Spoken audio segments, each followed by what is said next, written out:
I heard Jake Roberts, or actually Lost Hillbilly says they heard Jake Roberts came up with the DDT by accident. Do you know anything about that? Absolutely nothing. I don't know how I don't recall seeing it before he did it. I know about everybody on the goddamn planet does it now. And that's another thing that irks me is that is all the people who will steal a famous finish and give it a new name and act like they're going to make it more famous than the Stone Cold Stunner or the Tombstone Pile Driver or whatever. And that's why I never really bothered to learn the names of so many of these damn holds and maneuvers, is because pending what show you're doing commentary on, they call it something else. And so I just never really bothered. I let Dean Hill worry about that shit. I never cared. Oh, earlier there was a question. Actually, good thing, Florence. I forgot about that. No, Any thoughts on what's Florence doing? I don't know, Florence. How you doing? But Florence wants to know any thoughts on Colt Cabana suing CM Punk. I did miss that question earlier. Now, wait a minute, Colt is suing Punk? I thought they were best friends. No, for the whole trial with the lawsuit and the podcast. Yeah, Colt's suing him for I think like up $2 million or $1 million, something like that.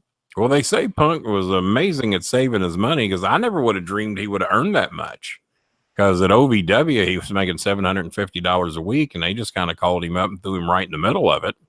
And I never would have dreamed he was making that much money. But they said that he saved his money well, bought him $1 million condo in Chicago, and has done quite well for himself. But so Colt, well, I just saw a picture of Colt and him together after the trial.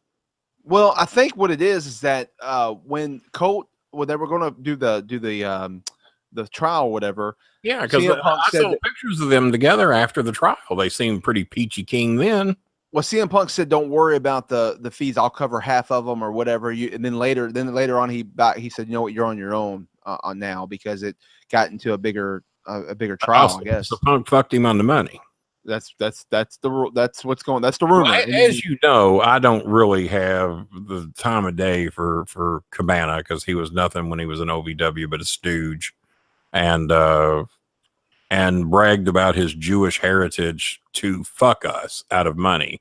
Whoever he could ride with and try and ride for free, get somebody to buy his meals, promise people money and never pay them. And he tried that shit with me once.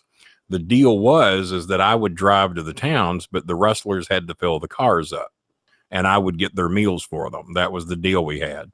So we go to Somerset, Kentucky, and have our show. I get the wrestlers their $20, $30 meals after the show at some steak place down there, and get that covered. And then the deal is that Colt Cabana was one of the wrestlers in the car. I think Mike Mondo was another.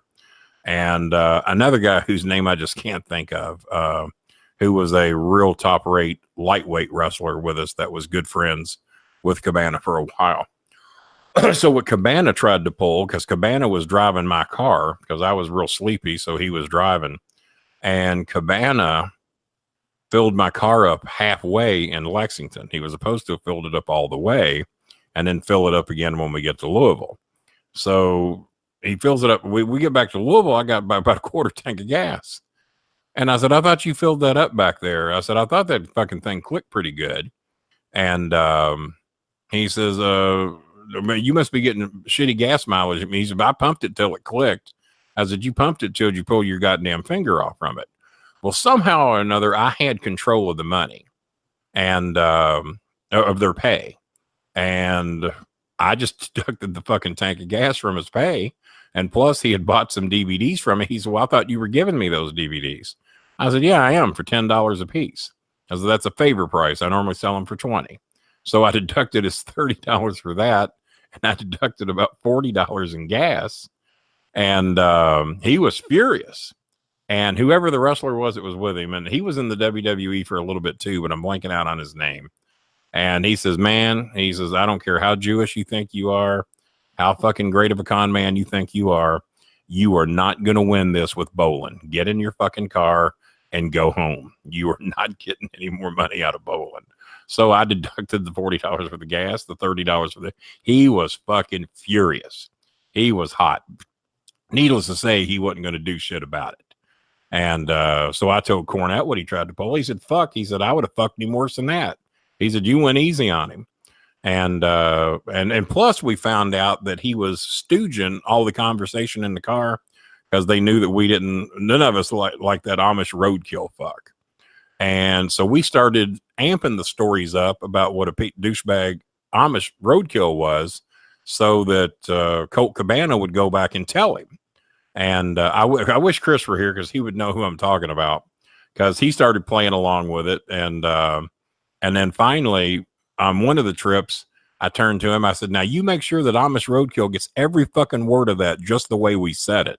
Will you promise me that? And he looked, why would I say anything? I said, I don't know. The same reason you told him the last 5 or 6 things that were private in this car that you went back and told him.